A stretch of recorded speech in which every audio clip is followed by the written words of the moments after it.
ሰላም እንደምን አላችሁ ክቡራትና ክቡራን የሚዲያችን ተከታታዮች፣ እንግዲህ በዛሬው ዕለት አዲስ የሚመስል ፕሮግራም ይዘንላችሁ መጥተናል። በተለይም ከሰሞኑ እየተነሱ ካሉ ጉዳዮች መካከል በጃንደረባው ሚዲያ አስተባባሪነት በየዓመቱ የሚዘጋጀው የአእላፋት ዝማሬ ይገኝበታል። የአእላፋት ዝማሬ እንግዲህ በገና ዋዜማ የሚደረግ ፕሮግራም ነው።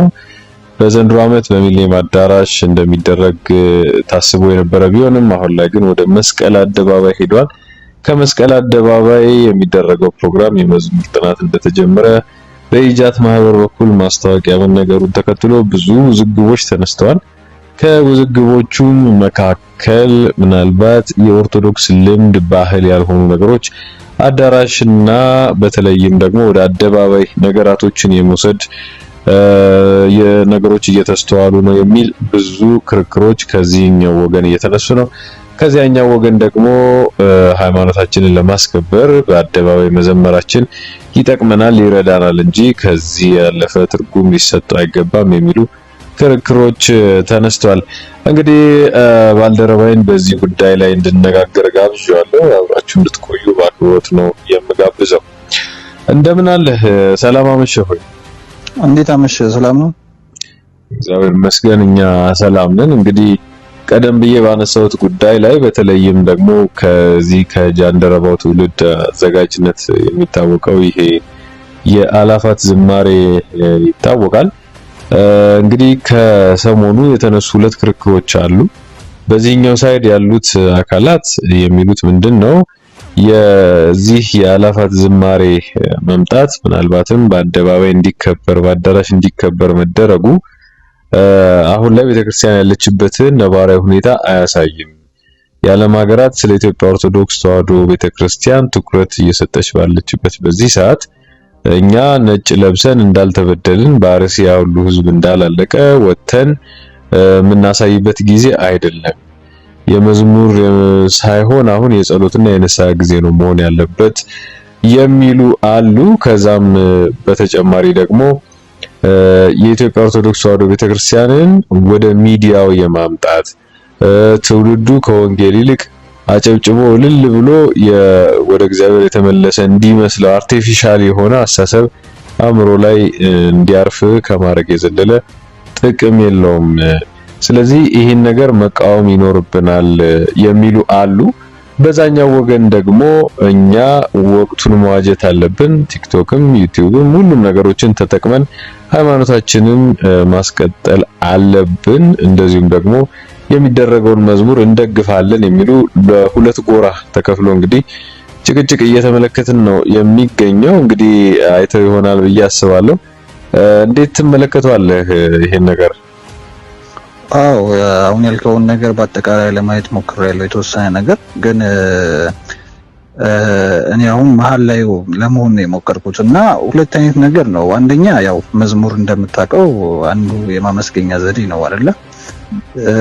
ስለዚህ ማንም ሰው ያን ነገር ፕሮግራም አድርጎ በየዓመቱ እግዚአብሔርን ለማመስገን ቢቀጣጠር እና እግዚአብሔር በመሃላቸው እንዲሆን ቢለምኑ ከልብ ከመነጨ ከሆነ መዝሙርም አንዱ ማመስገኛ ዘዴ ስለሆነ መገናኘቱና አብሮ መሆኑና ያን ነገር መዘመሩ ምናልባት ሰዎቹ ብዙ ጊዜ በዚህ ምክንያት ከብዙ ቦታ የራቁ ሰዎች ከሃይማኖት የራቁ ሰዎች እንዲሰባሰቡና ያቺ ቅጽበት ወደ ህይወታቸው እንዲመለሱ ሊያደርግ ይችላል። ብዙ የጠፉ ሰዎች ስለሚኖሩ ማለት ነው። ግን ምንድነው አሁን የሆኑ ቦታዎች ላይ ችግር ስለተፈጠረ ማመስገንን ደግሞ ማቆም እንደገና ነገሩን ማደብዘዝና ሰዎቹ በሃይማኖታቸው ተስፋ እንዲቆርጡ ሊያደርግ ይችላል። ማንም ሰው በየትኛውም ሁኔታ ላይ ሆነን ማመስገን ሊኖርብን ይችላል። ምክንያቱም ያው ከተቋረጠ እና ማመስገኑ ከቀነሰ እየጠፋ ነገሮች እየቀነሱ ስለሚሄዱ ሰዎቹም ደግሞ አንድ መጽናኛ የሚሉት እንደዚህ አይነት ነገሮች ሲፈጠሩ ለራሳቸው ትልቅ ነገር ነውና በበጎ መንገድ ካየነው ይሄኛው በዚህ በኩል ብናየው የተሻለ ነው ብዬ አስባለሁ። የሌላው ስራ ሁሉም ሰው የራሱ ድርሻ አለው አይደለ? የራሳቸው ባለድርሻ አካላት ስላሉ እነዛ ነገሮች በጥያቄ መጠየቅ ያለበት ሰው ካለ በሚጠይቅበት መንገድ ስለሚኖር ማለት ነው። ያ ጠያቂው ያለ ግን እዚህ ጋር ያሉ መዝሙሮችና እንትኖቹ ይሄ ነገር ስለሆነ ተብሎ አለመዘመር እንደገና ማማረር ወይም ደግሞ በነገሮች ተስፋ መቁረጥ ነው የሚሆነው ብዬ ነው የማስበው። ግን መንገዱ ምንድነው ደግሞ ብለን ካሰብን የምንዘምርበት መንገድ ማን ነው ይሄን ነገር የሚያመቻቸው? ሲያመቻችስ ምን ነገር ነው ተጠቅሞ ያመቻቸ ያለው? አዳራሽና እንትኑ ምንድነው? ለምንድነው አዳራሹ? ከቅርብ ጊዜ ወዲህ አሁን ብዙ ጊዜ ዝማሬዎችም ምንም ከጥምቀት ውጪ እዛው ቤተክርስቲያን ቅጥር ግቢ ውስጥ ነው የሚደረጉትና ሁሉም ነገር የሚያልቀው እዛው ታቦቱ ፊት ነው እና በረከቱንም ሁሉም ነገር እናገኛለን ብለን ምናምነው ታቦቱ ፊት ሆነን ስናመሰግንና ምናልባትም ደግሞ ማይመቸን ጊዜና ቦታዎች ከተከሰቱ የትኛውም ቦታ መጸለይ እንዳለ ሆኖ ማለት ነው። ግን እንደዚህ አይነት ትልቅ ነገሮች ሲሆኑ ኢቭን ጥምቀትም ቢሆን የሚነሳው ከቤተክርስቲያን ነው። ታቦቱ የሚነሳው ከቤተክርስቲያን ነው። ኢቭን ጥምቀትም ቢሆን ማለት ነው ከቤተክርስቲያን ይዘን ጥምቀተ ባህሩ ጋር ሄደን አሁን በዚህ ሁሉ ቅጽበት ውስጥ ምንድነው አሁንም ታቦቱ ጋር ነን ማለት ነው አይደለ?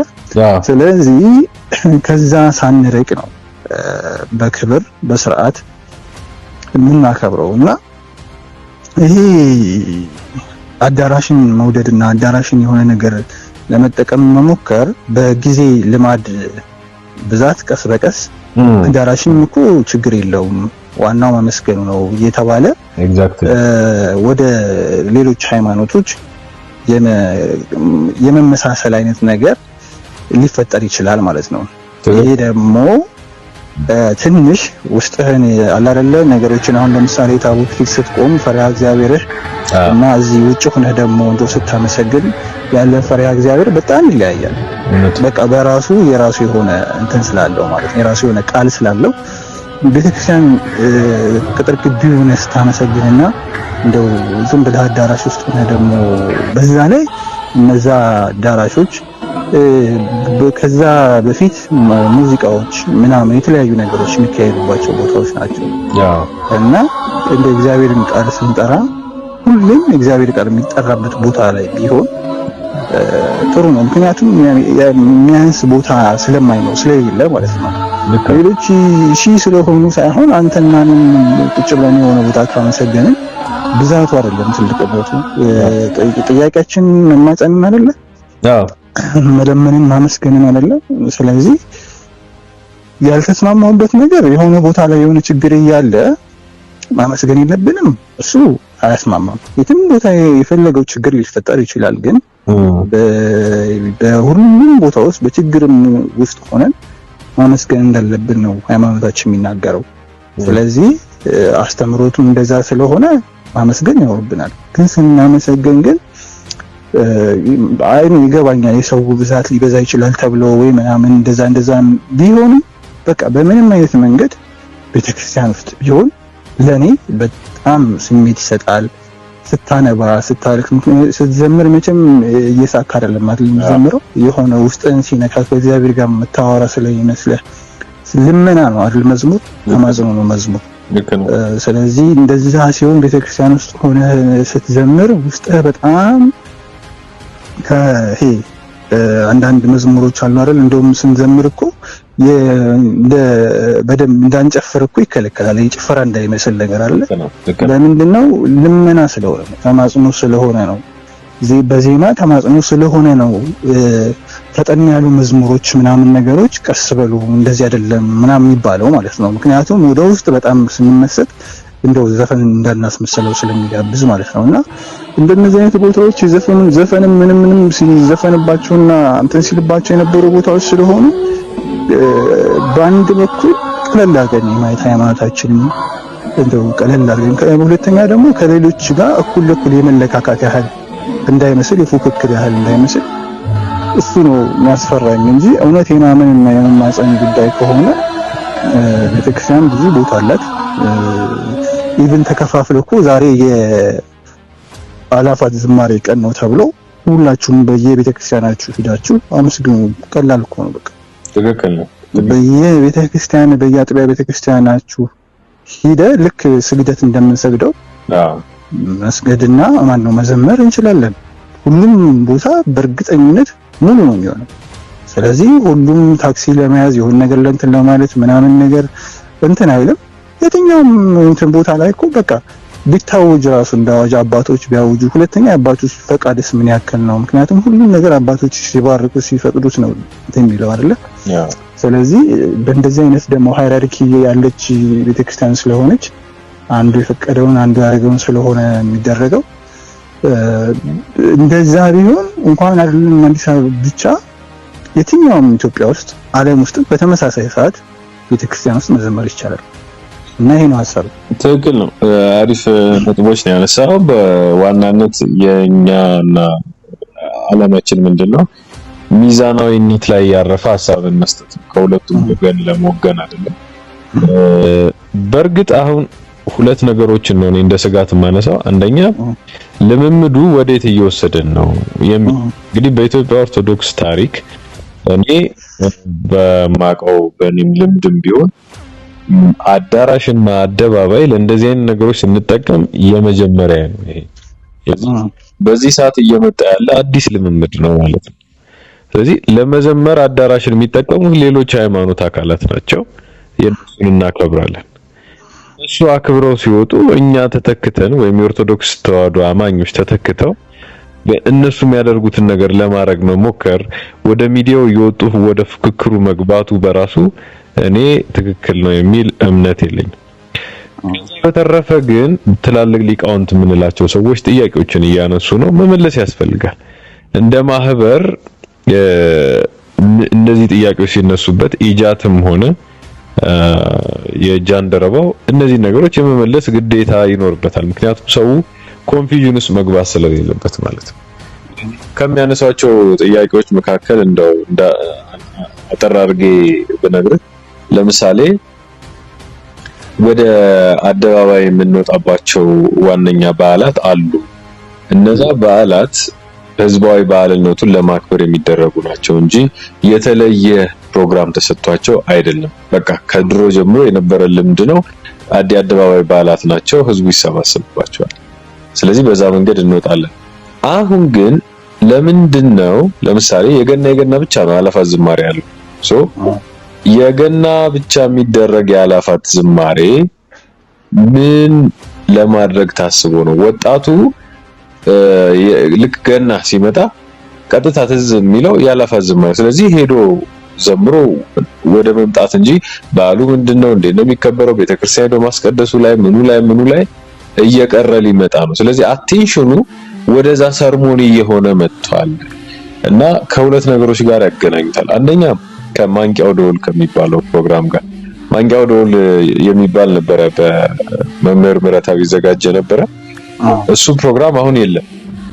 ያኔ በጣም በብዙ ሆይታና ጭብጨባ ተደግፎ ጧፍ ይበራል። ብዙ ሰው እኔን ጨምሮ ብዙ ጊዜ ተሳትፌበታለሁ እና በጣም በብዙ ሞራል የታጨቀ ፕሮግራም ነበረው። አሁን የለም፣ ጠፍቷል። ሁለተኛ ከማጋ ያገናኙታል መሰለህ ከዚህ ከመምህር ማነው ፓስተር ዮናታን ነው የሚባለው መልካም ወጣት የሚባል ፕሮግራም አለ።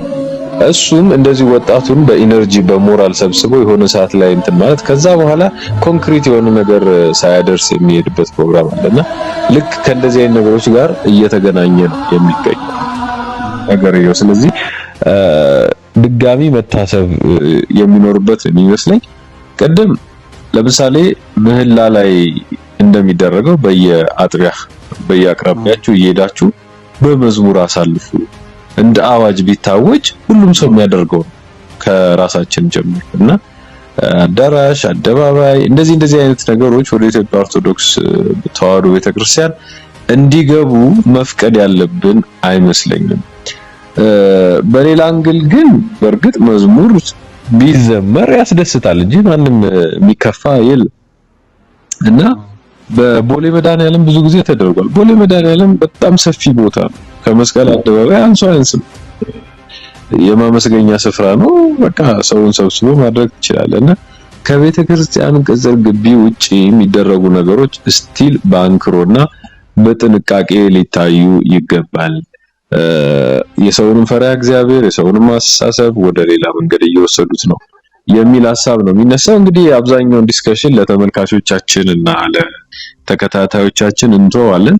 ይሄን ያነሳ ነው እንደ ሚዛናዊ ሐሳብ አራማጅ እንጂ ከማንም ጋር ለመወገን ፈልገን አይደለም። ምናልባት የምትጨምረው ነገር አለ ከማጠቃለላችን በፊት?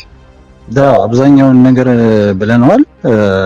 እንዳልከው አንተም እኔም እንዳወራ ነው እንደው ማለት የኛ እይታችን ከፍ ማለት አለበት። ሁሉም ሰው ስላለም ብቻ ሳይሆን በቃ የምናመሰግንበት ነገር በየትኛውም ቦታና በየትኛውም መድረክ መለካኪያ መሆን የለበትም።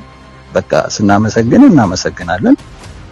ሁለተኛ የመጣንበት ልምድና ወግ ባህል ጨምሮ እምነቱም ራሱ የሚፈቅደው ቦታ አለ። ስለዚህ ባጭሩ የትኛውንም ሃይማኖት መስለን ሳይሆን እኛን ራሳችን መስለን፣ ምክንያቱም ሰው ሲስት አብረህ መሳት የለብህም። ሰው የሆነ ነገር ጥሩ ሲሆን አብረህ ጥሩ መሆን የለብህም። መሆን ያለበት መንገድህን ብቻ መከተል። መጽሐፍ ቅዱስ መንገድ ተከትለህ የሰዎቹ ግባና ውጣ ውረድ አንተን የተለየ አይነት ነገር አድርጎ ስሜት ውስጥ ከቶ የሆነ ነገር አድርጎ ምስጋናውን ወደ እንትን መክተት የለበትም። እና እንደውም የሆነ ጊዜ ምን አይነት አባባል ሰምቻለሁ፣ አንዳንድ የሃይማኖት ሰዎች ሲናደዱ ፈጣሪያቸውንም አይፈሩም ይላል። ማለት ከሌላ ሃይማኖት ጋር አንተ እኩል ለመሆን እልህ ውስጥ ስትገባ ለፈጣሪ ብለህ ነው አይደለ? እልህ ውስጥ ስትገባ ፈጣሪህን ራሱ ትረሳለህ። አለ አይደለ? ለማን ነው መጀመሪያ ላይ እየተጋባ ያለው? ፐርሰናል አይደለም፣ ይሄ ከፈጣሪ ጋር ነው አይደል የምትገናኘው እንጂ አንተ እኔ እንደዚህ ስላደረጉኝ ብለህ እንደዛ የምታደርግበት ነገር አይደለም። በጣም በተመስጦና በስርዓት ከሄድ የራሱ የሆነ መላና እንትን ስላለው እሱን ማድረግ አለብን ባይኔን። ቅድም እንዳልከው ሌሎቹን ነገሮች ሚዛን ወደዛኛው እንደሚሄድ ሳይሆን ሁላችንም ግን በደንብ በቂ ቤተክርስቲያናትና በቂ እንትኖች አሉን። ፕሮግራሙ ግን በራሱ የሚቆጭ ነገር ወይም ደግሞ የሚተች ነገር ነው ብዬ አላስብም። መዘጋጀቱ ግን ዘወይ መንገዱ የሚካሄድበት መንገድ ግን በደንብ ሁሉንም ሰዎች ያስማማ፣ ሁሉንም የሃይማኖት አባቶች ያስማማና ኮንፊርም የተደረገ መሆን አለበት ነው ባጭሩ። ትክክል ነው። በደንብ ነው ያነሳ ነው ብዬ አስባለሁ። እንደው እንደመጨረሻ በአንድ ጊዜ በ1880 አካባቢ ይመስለኛል ፈረንሳይ ሀገር ውስጥ የሚኖር አንድ ሰው ነበርና ኤሚል ደርኪም ይባላል። ስለ ሃይማኖት አንድ ነገር ተናግሯል በወቅቱ። በዛ ጊዜ ብዙ መንግስታት ሃይማኖትን እንደ መሳሪያነት እየተጠቀሙ ህዝብ ይገዙበት ነበር ይባላልና ሁለት ነገሮች መለየት አለብን ብሎ ነው የተነሳው። አንደኛ የተቀደሰ እና ሁለተኛ ያልተቀደሰ የሚባሉ ሁለት ነገሮች አሉ ዓለም ላይ። የተቀደሰው ካልተቀደሰው መለየት አለበት ብሎ ነው የተነሳው። ምክንያቱም ያልተቀደሰው ፖለቲካ ነው፣ የተቀደሰው ሃይማኖት ነው በወቅቱ የነበረው ማለት ነው። ስለዚህ የተቀደሰውን ላልተቀደሰ ዓላማ ማዋል በደል ነው የሚል ዘመቻ አስጀምሮ ብዙ የፈረንሳይ ሪቮሉሽንን ጨምሮ ብዙ ዓለምን የቀየሩ ነገሮች ከዛ ሐሳብ መንጭቷልና አሁን ላይ እሱ መደበላለቅ ያለ ይመስለኛል። ይሄ ሳክሬድ እና ፕሮፌት ነው የሚላቸው እሱ። ስለዚህ ምንድነው አዳራሹ ለስብሰባ፣ ለሙዚቃ፣ ለጭፈራ፣ ለምናምን ከሆነ የተዘጋጀው ቤተክርስቲያን ደግሞ ለተቀደሰው ዓላማ ተዘጋጅታለችና ለተቀደሰ ዓላማ ያልተዘጋጀውን ስፍራ ለተቀደሰ ነገር መጠቀሙ በራሱ ሁለቱም ማደበላለቅ ነውና ኦርደርንም ሂደትንም ሲስተምንም ስትራክቸርንም የሚያዛባ ነው። ነገ ከነገ ወዲያ ትውልዱ ግራ ይጋባል። ገባ? ሲስተሙንም ስትራክቸሩንም ስትመታው አዳራሹ ሁሉ መዘመሪያ መስሎ የሚታየው ህፃን ይፈጠራል። ቤተክርስቲያኑም ደግሞ እንደ ኖርማል አዳራሽ የሚያይበት ዘመን ይመጣልና በደንብ ታስቦበት ሊደረግ ይገባል ባይነኝ። እንደ ዛሬው ብቻ ሳይሆን ማለት ነው። ብቻ ጥሩ ነገሮችን አንስተናል። ወደፊት በሚነሱ ነገሮች ላይ እንቀጥላለን ብዬ አስባለሁ። አመሰግናለሁ። በጣም አመሰግናለሁ። መልካም ምሽት።